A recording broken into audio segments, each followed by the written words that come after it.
Welcome to PG academy. आज हम 20 मार्च 2026 के करंट अफेयर डिस्कस करेंगे जो हमारी आने वाली सभी परीक्षाओं के लिए बहुत ही महत्वपूर्ण रहने वाले हैं। और फर्स्ट क्वेश्चन इज आयुध निर्माण दिवस कब मनाया गया? आंसर इज 18 मार्च। 18 मार्च को आयुध निर्माण दिवस अभी हाल ही में मनाया गया है। आयुध निर्माण दिवस हर साल 18 मार्च को पूरे भारत में मनाया जाता है। और नेक्स्ट क्वेश्चन इज कौन नारियल उत्पादन में विश्व का नंबर 1 देश बन गया है? Answer is Bharat. भारत अब नंबर 1 देश बन गया है नारियल उत्पादन में। वैश्विक उत्पादन में भारत की हिस्सेदारी 30% से अधिक है।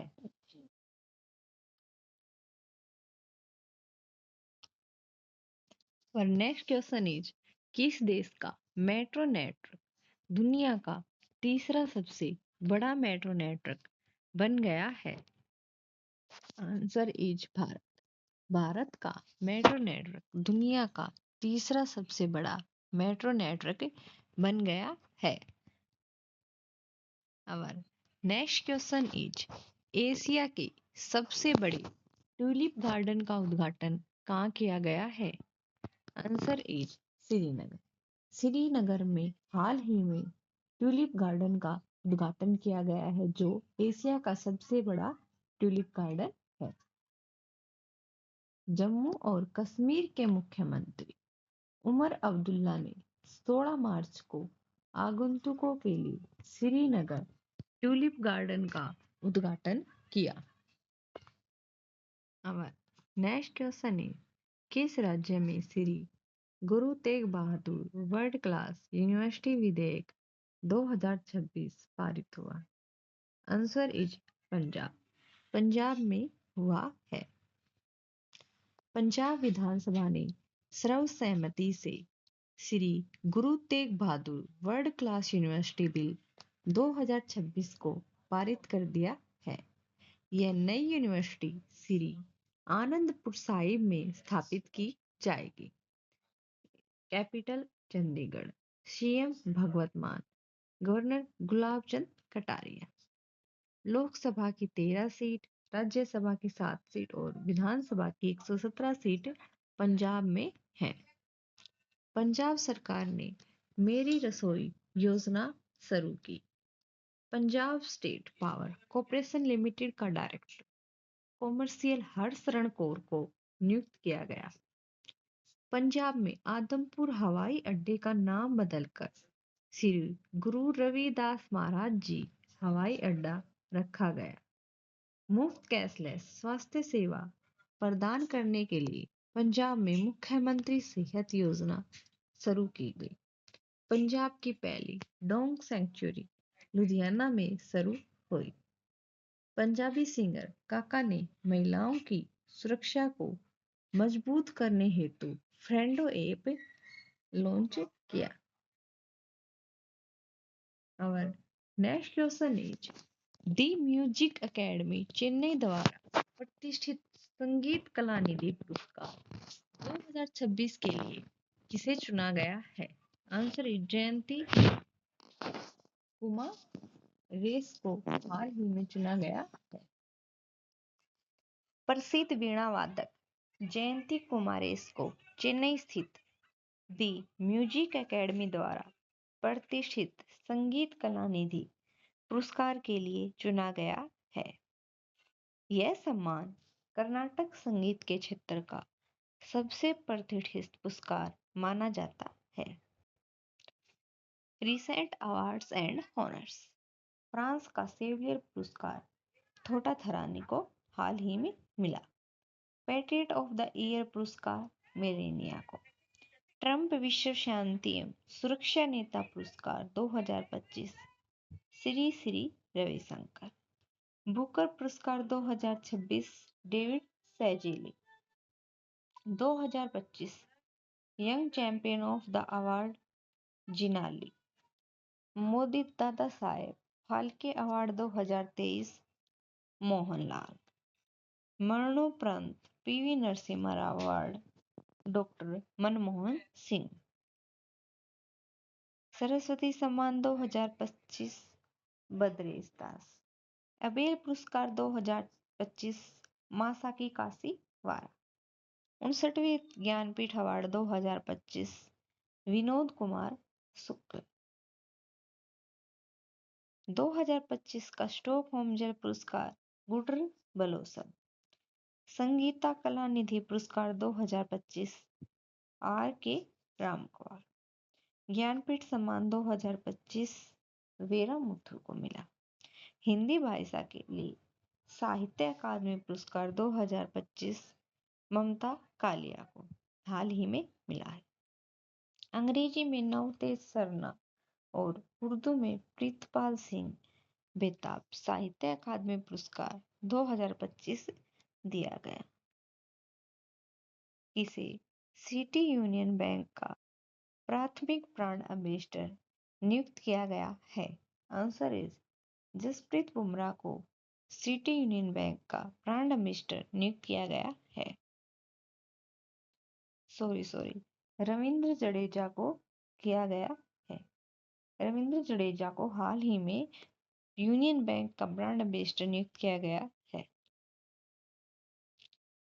ब्रांड एम्बेसडर मेबलिन न्यूयॉर्क ने कियारा आडवाणी को भारत के लिए अपना ब्रांड एम्बेसडर नामांकित किया।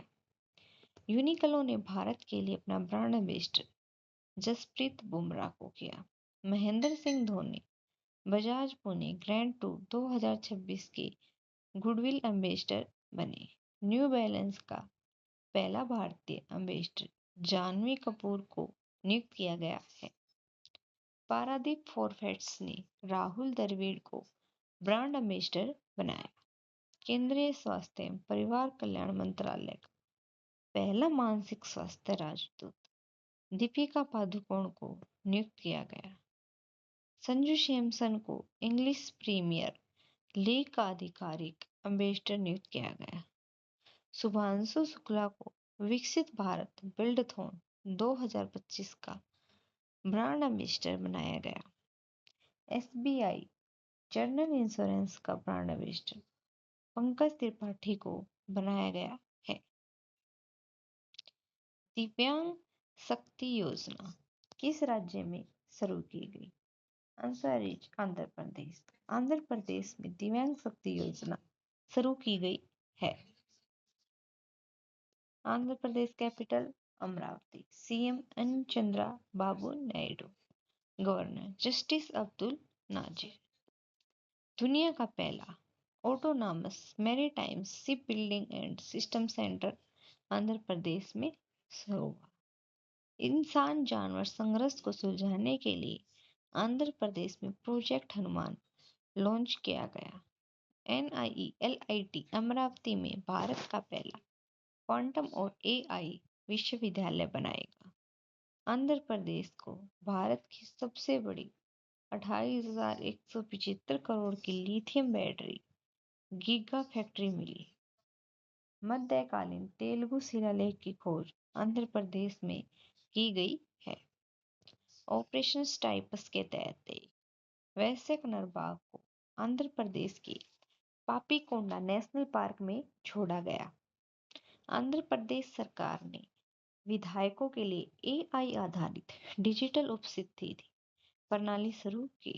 नीति आयोग ने आंध्र प्रदेश को 2035 तक क्लीन एनर्जी हब बनाने के लिए ब्लूप्रिंट तैयार किया। आंध्र प्रदेश में पिलो AI का शुभारंभ हो। पुलिस अनुसंधान और विकास ब्यूरो के 9वें राष्ट्रीय सम्मेलन का आयोजन आंध्र प्रदेश में किया। आज के समाचार। आयुध निर्माणी दिवस 2026 पूरे भारत में 18 मार्च को मनाया जाता है। ट्रांसजेंडर अधिकार संशोधक विधेयक 2026 संसद में पेश किया गया है। यह विधेयक 2019 के ट्रांसजेंडर व्यक्तियों अधिकारों का संरक्षण अधिनियम में महत्वपूर्ण बदलाव प्रस्तावित करता है। इसका उद्देश्य भारत में ट्रांसजेंडर पहचान को मान्यता देने की प्रक्रिया को पुनः परिभाषित करना है। महाराष्ट्र विधानसभा में धर्म स्वतंत्रता अधिनियम 2026 पारित कर दिया है।